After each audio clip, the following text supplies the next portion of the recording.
Hello friends, welcome to my channel defence practice class. Defence practice class চ্যানেলের তরফ থেকে তোমাদের সবাইকে স্বাগত।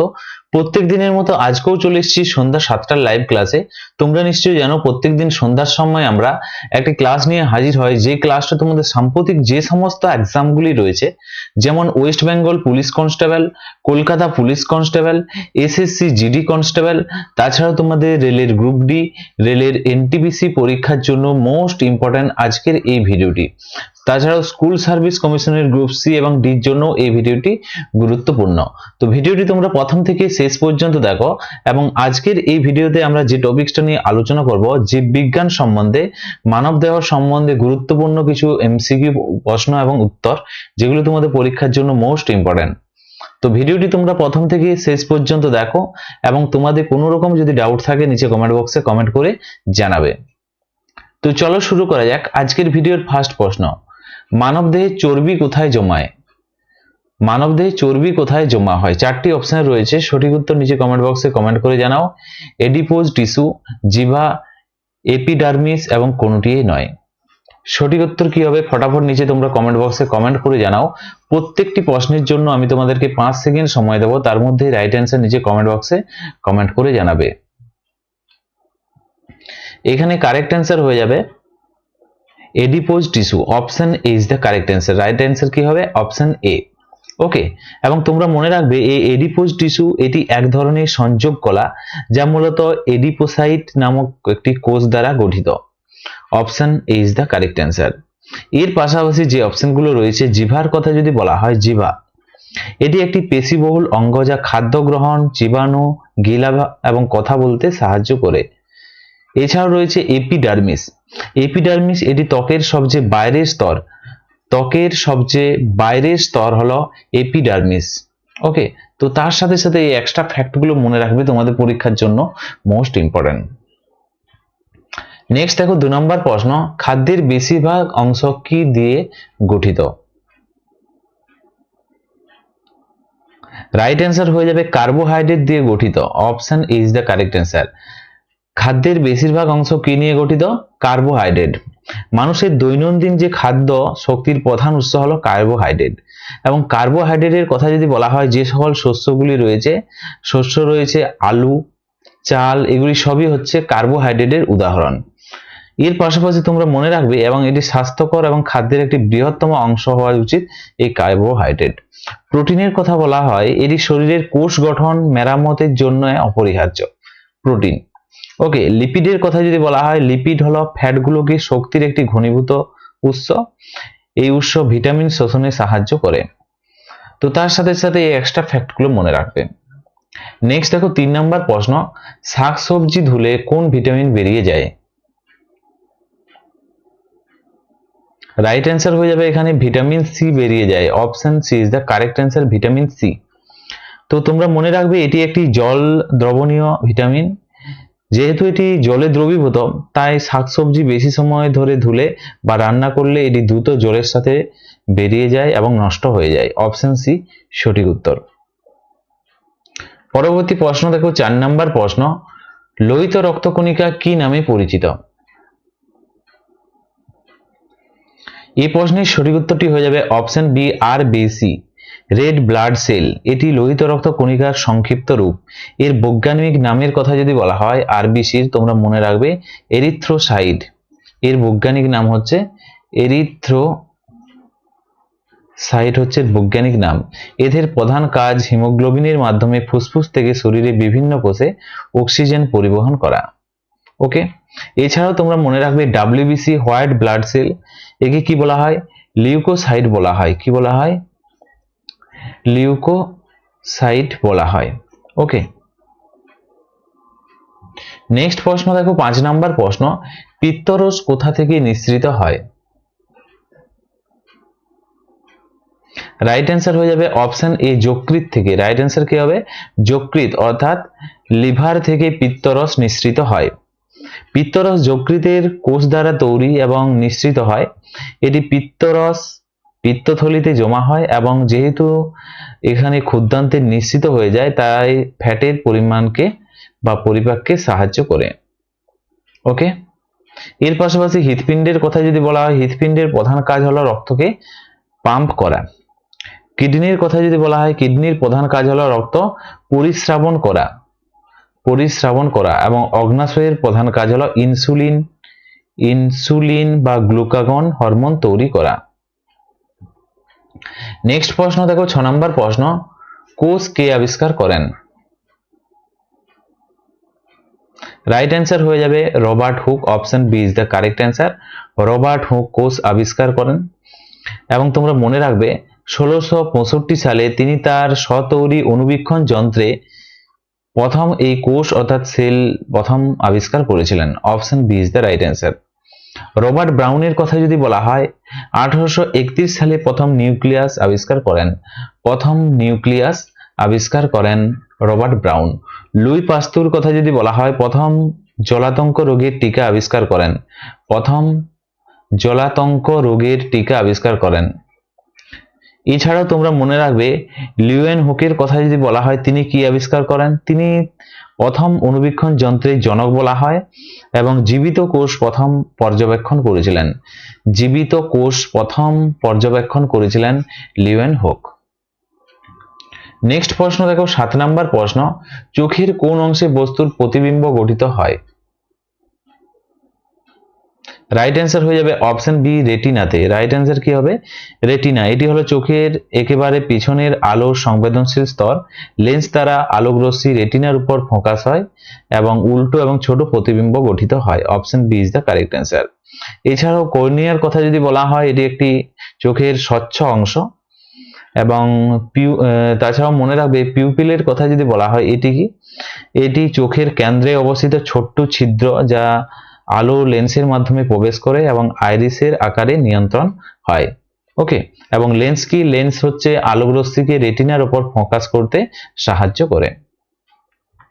পরবর্তী প্রশ্ন দেখো এখানে কি বলেছে 8 নম্বর, মানবদেহের সবচেয়ে বড় হাড় কোনটি? রাইট অ্যান্সার হয়ে যাবে অপশন সি ফিমার হলো মানবদেহের সবচেয়ে বড় হাড় এবং সবচেয়ে ছোটর কথা যদি বলা হয়, সেটি হয়ে যাবে কানের ভিতরে থাকে স্টেপিস। ওকে, এছাড়াও তোমরা মনে রাখবে রেডিয়াস এই দুটি হাড় রেডিয়াস বা তোমাদের পরীক্ষাতে আসতে পারে আন্না, এই অপশন বি তে রয়েছে আন্না। এই দুটি হাড় হাত বা বাহুর নিম্ন অংশ, যেটি হচ্ছে কবজির উপরে থাকে এই রেডিয়াস এবং আন্না। এছাড়াও ইনকাসের কথা বলা হয়েছে, এটি হচ্ছে ক্ষুদ্রতম হাড় যেটি কানের ভিতরে থাকে। জানো নিশ্চয়ই মেলিয়াস, ইনকাস এবং স্টেপিস এই তিনটি হাড় থাকে কানের ভিতরে। নেক্সট দেখো 9 নম্বর প্রশ্ন, মানবদেহের সবচেয়ে ছোট্ট হাড় কোনটি? তো একটু আগেই বললাম, সঠিক উত্তর হয়ে যাবে এখানে stapes. Option C is the correct answer. তো মেলিয়াস, ইনকাস, স্টেপিস এই তিনটি হাড়ই থাকে কানের ভিতরে। নেক্সট প্রশ্ন দেখো 10 নম্বর প্রশ্ন, সবচেয়ে বড় গ্রন্থি কোনটি? রাইট অ্যান্সার হয়ে যাবে যকৃৎ। Option B is the correct answer. যকৃৎ হলো মানবদেহের সবচেয়ে বড় গ্রন্থি। Option B correct answer. এছাড়াও তোমরা কিছু পয়েন্ট মনে রাখবে যেগুলো তোমাদের পরীক্ষাতে আসতে পারে। মানবদেহের বৃহত্তম অঙ্গের কথা যদি বলা হয়, তো সেখানে হয়ে যাবে ত্বক হলো মানবদেহের সবচেয়ে বৃহত্তম অঙ্গ। ওকে, এছাড়াও তোমরা মনে রাখবে এখানে রয়েছে থাইরয়েড গ্রন্থি, এটি গলায় অবস্থিত এবং অন্তঃক্ষরা গ্রন্থি থাইরয়েড হরমোন তৈরি করে এবং শরীরকে বিপাকহার নিয়ন্ত্রণ করে। পিটুইটারি গ্রন্থির কথা যদি বলা হয়, এটি মস্তিষ্কের গোড়ায় অবস্থিত এবং ছোট্ট অন্তঃক্ষরা গ্রন্থি যাকে মাস্টার্ড গ্ল্যান্ড বলা হয়। কি বলা হয়? মাস্টার্ড গ্ল্যান্ড বলা হয়। এবং অক্সিটোসিনের কথা যদি বলা হয়, এটি একটি হরমোন যা পিটুইটারি গ্রন্থি থেকে নিঃসৃত হয়। নেক্সট প্রশ্ন দেখো 11 নম্বর প্রশ্ন, সবচেয়ে ব্যস্ত অঙ্গ কোনটি? মানবদেহের সবচেয়ে ব্যস্ত অঙ্গ কোনটি? 4টি অপশনের মধ্যে সঠিক উত্তরটি হয়ে যাবে অপশন বি হৃৎপিণ্ড। এটি জন্ম থেকে মৃত্যু পর্যন্ত বিরতিহীনভাবে বিনা ব্রেক নিয়ে রক্ত পাম্প করতে থাকে এবং এটি অবিরাম কাজের কারণে একে মানবদেহের সবচেয়ে ব্যস্ত অঙ্গ বলা হয়। Option B is the right answer. এর পাশাপাশি তোমরা মনে রাখবে হৃৎপিণ্ড, মানবদেহের হৃৎপিণ্ডে কয়টি প্রকোষ্ঠ থাকে যদি বলা হয়, হৃৎপিণ্ডে থাকে 4টি প্রকোষ্ঠ থাকে মানবদেহের। এছাড়াও তোমাদের পরীক্ষাতে আসতে পারে যে মাছের হৃৎপিণ্ডে কয়টি প্রকোষ্ঠ থাকে। এছাড়াও তোমাদের পরীক্ষাতে আসতে পারে যে ব্যাঙের হৃৎপিণ্ডে কয়টি প্রকোষ্ঠ থাকে। তো মাছের থাকে 2টি প্রকোষ্ঠ, ব্যাঙের থাকে 3টি এবং মানবদেহের থাকে 4টি প্রকোষ্ঠ নিয়ে গঠিত। ওকে, এছাড়াও কিডনি বলা হয়েছে এখানে, কিডনি। তো কিডনি রক্ত পরিশোধনে গুরুত্বপূর্ণ কাজ করলেও এটি বিরতিহীনভাবে এটি কাজ করে না হৃৎপিণ্ডের তুলনায়। ওকে, এছাড়াও তোমরা ফুসফুসের কথা মনে রাখবে, এটি শ্বাস প্রশ্বাসের মাধ্যমে অক্সিজেন গ্রহণ করে, O2 গ্রহণ করে, তার পাশাপাশি এটি কার্বন ডাই অক্সাইড অর্থাৎ CO2 এটি ত্যাগ করে। ওকে, এবং মস্তিষ্কের কথা এখানে রয়েছে, এটি দেহের সমস্ত কার্যক্রম নিয়ন্ত্রণ করে। হৃৎপিণ্ডের মতো পেশি সংকোচন এবং প্রসারণের মাধ্যমে এটি অবিরাম শক্তি ব্যয় করে না। নেক্সট প্রশ্ন দেখো, 12 নম্বর প্রশ্ন, সর্বজনীন দাতা কোন গ্রুপের রক্তকে বলা হয়? রাইট অ্যান্সার হয়ে যাবে সর্বজনীন দাতার কথা বলা হয়েছে ও গ্রুপের রক্তকে বলা হয়। Option D is the correct answer. তো কেন বলা হয়? এই রক্তের গ্রুপে লোহিত রক্ত কণিকায় এ বা বি কোনো অ্যান্টিজেন থাকে না, এ বা বি এর কোনো অ্যান্টিজেন থাকে না, যার কারণে এটি যে কোনো গ্রুপের রক্ত দিতে পারে, তাই একে সর্বজনীন দাতা বলা হয়। নেক্সট প্রশ্ন দেখো, 13 নম্বর প্রশ্ন, সর্বজনীন গ্রাহিতা রক্ত গ্রুপ কোনটি? গ্রাহিতার কথা বলা হয়েছে, রাইট অ্যান্সার হয়ে যাবে এ বি গ্রুপের রক্ত। লোহিত রক্তকণিকায় এ এবং বি উভয় অ্যান্টিজেন থাকে, কিন্তু রক্তরসে এ বা বি কোনো অ্যান্টিবডি থাকে না, এ কারণে রক্ত গ্রহণ করতে পারে, তাই একে সর্বজনীন গ্রাহিতা বলা হয়। নেক্সট প্রশ্ন দেখো, 14 নম্বর প্রশ্ন, মানবদেহের সবচেয়ে বড় অঙ্গ কোনটি?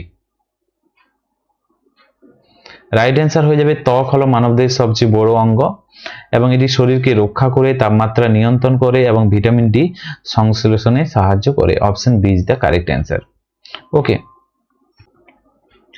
নেক্সট প্রশ্ন দেখো, 15 নম্বর প্রশ্ন, স্বাভাবিক রক্তচাপ কত মানবদেহের? এখানে কারেক্ট অ্যান্সার হয়ে যাবে 120/80 mmHg। Option B is the correct answer. তো তোমরা মনে রাখবে যেখানে 120 কে কি বলা হয়? 120 অর্থাৎ হৃৎপিণ্ড যখন রক্ত পাম্প করে তখন ধমনীতে রক্তচাপের সর্বোচ্চ মাত্রা হয়, তাকে কি বলা হয়? সিস্টোলিক বলা হয়, সিস্টোলিক বলা হয় তখন তাকে।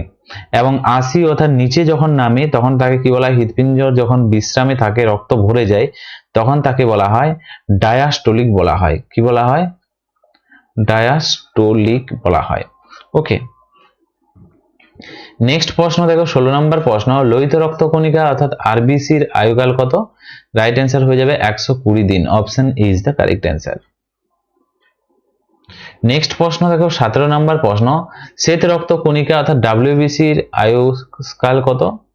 আয়ুকাল রাইট অ্যান্সার হয়ে যাবে অপশন এ 2 থেকে 5 দিন হলো শ্বেত রক্ত কণিকার জীবনকাল। Option A is the correct answer এখানে। নেক্সট প্রশ্ন দেখো, 18 নম্বর প্রশ্ন, রক্তকে বিশুদ্ধ করে কে? রাইট অ্যান্সার হয়ে যাবে কিডনি। রাইট অ্যান্সার কি হবে? Kidney. Option B is the right answer. বৃক্ক অর্থাৎ কিডনির প্রধান কাজ হলো রক্তকে পরিস্রাবন করা এবং নাইট্রোজেন ঘটিত বর্জ্য পদার্থ এবং অতিরিক্ত জল এবং লবণ অপসারণ করে প্রস্রাব তৈরি করা। এই প্রক্রিয়াকে রক্তের বিশুদ্ধকরণ বা পরিশোধ বলা হয়। Option B is the right answer. Okay, এবং হৃৎপিণ্ডের কথা যদি বলা হয়, একটু আগে বললাম এটি রক্তকে কি করে? রক্তকে পাম্প করে, পরিস্রাবন করে। ফুসফুসের কথা বলা হয়েছে, এটি রক্ত থেকে কার্বন ডাই অক্সাইড CO2 অপসারণ করে অক্সিজেন যোগ করে, যা গ্যাসীয় বিশুদ্ধকরণ। এবং পাকস্থলীর কথা এখানে বলা হয়েছে, এখানে খাদ্য হজমের অঙ্গ হলো পাকস্থলী।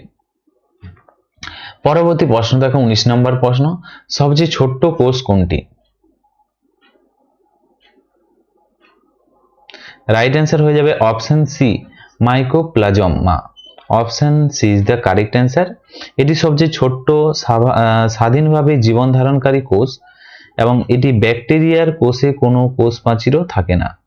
এই ব্যাকটেরিয়ার কোষে কোনো কোষ প্রাচীরও থাকে না। মাইটোপ্লাজমা। অপশন সি সঠিক উত্তর। এর পাশাপাশি তোমরা কিছু পয়েন্ট মনে রাখবে যেগুলো তোমাদের পরীক্ষাতে আসতে পারে। কি প্রশ্ন আসতে পারে? স্নায়ু কোষ। এই স্নায়ু কোষ এটি মানবদেহের সবচেয়ে দীর্ঘতম কোষ। মানবদেহের সবচেয়ে দীর্ঘতম কোষ হলো স্নায়ু কোষ। উদ্ভিদ কোষ এবং প্রাণী কোষের কথা এখানে রয়েছে। এগুলি সাধারণকারী এককোষী জীব বা মাইক্রোপ্লাজমা থেকে অনেক বড় হতে পারে। নেক্সট প্রশ্ন দেখো 20 নম্বর প্রশ্ন, কোন রোগে রক্ত জমাট বাঁধে না? চারটি অপশনের মধ্যে সঠিক উত্তরটি হয়ে যাবে haemophilia. Option A is the correct answer. তোমরা মনে রাখবে হিমোফিলিয়া কি একটি বংশগত রোগ, যেখানে রক্ত জমাট বাঁধার জন্য প্রয়োজনীয় যে ফ্যাক্টরগুলো সেগুলো অভাব থাকে, সে কারণেই জমাট বাঁধে না। অপশন এ সঠিক উত্তর। নেক্সট দেখো 21 নম্বর প্রশ্ন, সবচেয়ে ছোট্ট ফুল কোনটি? রাইট অ্যান্সার হয়ে যাবে Wolffia. Option A is the correct answer. তো এটি একটি জলজ উদ্ভিদ এবং এটি পৃথিবীর সবচেয়ে ছোট্ট সপুষ্পক উদ্ভিদ বা ফুল।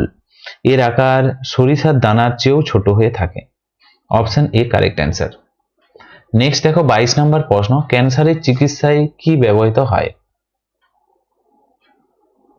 রাইট অ্যান্সার হয়ে যাবে চারটি অপশনের মধ্যে option A cobalt sixty. Option A is the correct answer. তো এটি একটি তেজস্ক্রিয় আইসোটোপ যা থেকে নিঃসৃত গামা রশ্মি ক্যান্সার কোষকে ধ্বংস করতে ব্যবহৃত হয় এবং বিকিরণ থেরাপির মাধ্যমে এটি করা হয়। ওকে, পরবর্তী প্রশ্ন দেখো 23 নম্বর প্রশ্ন, ক্যান্সার বিষয়ক গবেষণাকে কি বলা হয়? রাইট অ্যান্সার হয়ে যাবে এখানে অঙ্কোলজি বলা হয়। Option A is the correct answer. এটি চিকিৎসা বিজ্ঞানের সেই শাখায় যেখানে ক্যান্সার রোগ বা উৎপত্তি, বিকাশ, নির্ণয় গবেষণার জন্য এটি ব্যবহার করা হয়। ওকে, অঙ্কোলজিস্ট বলা হয়। Option A is the right answer. সাইটোলজির কথা যদি বলা হয়, সাইটোলজি কোষ নিয়ে গবেষণাকে বলা হয় সাইটোলজি। মাইকোলজির কথা বলা হয়েছে এখানে মাইকোলজি। এটি হচ্ছে ছত্রাক বা ফাঙ্গাস জনিত যে বিদ্যা তাকে বলা হয় মাইকোলজি। জুওলজি তোমরা নিশ্চয়ই জানো, প্রাণীবিদ্যাকে বলা হয়, প্রাণী নিয়ে গবেষণাকে বলা হয় জুওলজি বলা হয়। নেক্সট প্রশ্ন থেকে 24 নাম্বার, গ্লুকোমা এবং টোকোমা শরীরের কোন অঙ্গের রোগ? রাইট অ্যান্সার হয়ে যাবে অপশন এ চোখের রোগ। রাইট অ্যান্সার কি হবে? অপশন এ চোখের রোগ। তো তোমরা মনে রাখবে গ্লুকোমা এটি একটি চোখের রোগ যেখানে চোখের অভ্যন্তরে চাপ বৃদ্ধি পাওয়ায় যে স্নায়ুর ক্ষতি হয়। এবং টোকোমার কথা বলা হয়েছে টোকোমা এটি ব্যাকটেরিয়া জনিত একটি সংক্রমণ যার ফলে চোখের পাতা বা কর্নিয়া ক্ষতিগ্রস্ত হয়। ওকে, নেক্সট প্রশ্ন দেখো 25 নম্বর প্রশ্ন, অ্যাথলিট ফুট রোগটি কিসের কারণে হয়? চারটি অপশনের মধ্যে সঠিক উত্তর হয়ে যাবে ছত্রাক অর্থাৎ ফাঙ্গাসের কারণে হয়ে থাকে এটি। Option is the right answer. যেখানে পায়ের আঙ্গুলের ফাঁকে এই রোগটি হয়ে থাকে তাকে বলা হয় athlete foot. Option is the correct answer. এছাড়াও ব্যাকটেরিয়ার কথা বলা হয়েছে। ব্যাকটেরিয়ার যে উদাহরণ যদি বলা হয়, কলেরা এগুলি হচ্ছে ব্যাকটেরিয়া জনিত রোগ। ভাইরাস জনিত রোগ যদি বলা হয়, পোলিও হচ্ছে ভাইরাস জনিত রোগ। ফ্লু এটাও হচ্ছে ভাইরাস জনিত রোগ। প্রোটোজোয়ার কথা বলা হয়েছে, প্রোটোজোয়া জনিত রোগ হচ্ছে ম্যালেরিয়া। ম্যালেরিয়া হচ্ছে প্রোটোজোয়া জনিত রোগ। আমাশয় এটি হচ্ছে প্রোটোজোয়া জনিত রোগ। তো তার সাথে সাথে এই পয়েন্টগুলো অবশ্যই নোট করে রাখবে। 26 নাম্বার, HIV পরীক্ষার জন্য কোনটি করা হয়? রাইট অ্যান্সার হয়ে যাবে অপশন বি এলিসা। এই টেস্টটি করা হয় HIV পরীক্ষার জন্য। Option B is the correct answer. Okay, HIV X-ray এর কথা বলা হয়েছে। এগুলি ইমেজ বা পরীক্ষা বা রোগ নির্ণয়ের জন্য ব্যবহার করা হয়, এক্স-রে বা আল্ট্রাসাউন্ড। এছাড়াও তোমরা মনে রাখবে উইডালের কথা যদি বলা হয়, এটি সাধারণত টাইফয়েড জ্বরের জন্য নির্ণয় করা হয়। টাইফয়েড জ্বরের জন্য সাধারণত এই টেস্টটি করা হয়। তো তার সাথে সাথে এই পয়েন্টগুলো মনে রাখবে। নেক্সট প্রশ্ন দেখো 27 নম্বর প্রশ্ন, HIV দ্বারা কোন রোগ হয়? তো একটু আগেই বললাম এইডস রোগ হয়। Option B is the correct answer. AIDS ছাড়াও তোমরা কিছু মনে রাখবে প্রশ্ন, যেমন জন্ডিস এটি কোথায় হয়? যকৃৎকে এফেক্ট করে জন্ডিস। এছাড়াও জ্বর বিভিন্ন রোগের কারণে জ্বর হয়ে থাকে। হার্ট অ্যাটাক কিসের কারণে? হৃৎপিণ্ডের কারণে। হৃৎপিণ্ড ওকে, হৃৎপিণ্ডের যে রক্ত প্রবাহ বাধা বা অবরোধের কারণে হয়ে থাকে হার্ট অ্যাটাক। নেক্সট প্রশ্ন দেখো, এখানে 28 নম্বর প্রশ্ন, ইউক্যারিওটিক কোষের প্লাজমা মেমব্রেন কি দিয়ে তৈরি? খুবই গুরুত্বপূর্ণ প্রশ্ন। ইউক্যারিওটিক কোষের প্লাজমা মেমব্রেন কি দিয়ে তৈরি? চারটি অপশনের মধ্যে সঠিক উত্তরটি হয়ে যাবে ফসফোলিপিড দিয়ে তৈরি। Option A is the correct answer, phospholipid দিয়ে তৈরি। ওকে, এছাড়াও গ্লুকোজের কথা বলা হয়েছে। গ্লুকোজ এটি প্রোটিন ও ঝিল্লি একটি গুরুত্বপূর্ণ উদাহরণ। ওকে, নেক্সট প্রশ্ন দেখো, 29 নম্বর প্রশ্ন, পাকস্থলীতে খাবার কতক্ষণ থাকে? রাইট অ্যান্সার হয়ে যাবে 3 ঘন্টার মতো থাকে। Option A is the correct answer, 3 ঘন্টার মতো। ওকে, গড়ে 2 থেকে 4 ঘন্টা। তো অন্যান্য যে ক্ষেত্রে অর্থাৎ ফ্যাট জাতীয় খাবার হজম হতে একটু বেশি সময় নেয়, তো গড়ে যদি বলা হয় 3 ঘন্টার মতো টাইম লাগে। নেক্সট দেখো 30 নম্বর প্রশ্ন, ডায়ালাইসিস শরীরের কোন অঙ্গের চিকিৎসায় ব্যবহৃত হয়? রাইট অ্যান্সার হয়ে যাবে বৃক্ক অর্থাৎ kidney. Option A is the correct answer. যখন কিডনি তার স্বাভাবিক কাজ অর্থাৎ রক্তের যে পরিস্রাবন বা বর্জ্য অপসারণ করতে ব্যর্থ হয়, তখন ডায়ালিসিস পদ্ধতির ব্যবহার করে কৃত্রিমভাবে রক্তকে পরিস্রাবন করে বর্জ্য এবং অতিরিক্ত তরল অপসারণ করা হয়। তো এখানে সঠিক উত্তর হয়ে যাবে অপশন এ। তো ফ্রেন্ডস, এগুলি ছিল আজকের ভিডিওর আমাদের কিছু গুরুত্বপূর্ণ এমসিকিউ প্রশ্ন উত্তর। এবং আজকের এই ভিডিওর লাস্ট প্রশ্ন, যে প্রশ্নগুলো তোমাদের জন্য, সঠিক উত্তর নিচে কমেন্ট বক্সে কমেন্ট করে জানাবে। মানবদেহের বৃহত্তম গ্রন্থির নাম কি? মানবদেহের বৃহত্তম গ্রন্থি কোনটি? নিচে কমেন্ট বক্সে কমেন্ট করে জানাও। মানবদেহের বৃহত্তম অঙ্গ কোনটি? নিচে কমেন্ট বক্সে কমেন্ট করে জানাও। এবং তোমরা 30টি প্রশ্নের মধ্যে কত স্কোর করতে পারলে সেটাও নিচে কমেন্ট বক্সে কমেন্ট করে জানাবে। ভিডিওটি ভালো লাগলে অবশ্যই লাইক করো এবং তোমাদের বন্ধুদের সাথে ভিডিওটি শেয়ার করো। আজকের ভিডিওটি এখানেই শেষ করছি। Thank you for watching. জয় হিন্দ, জয় ভারত।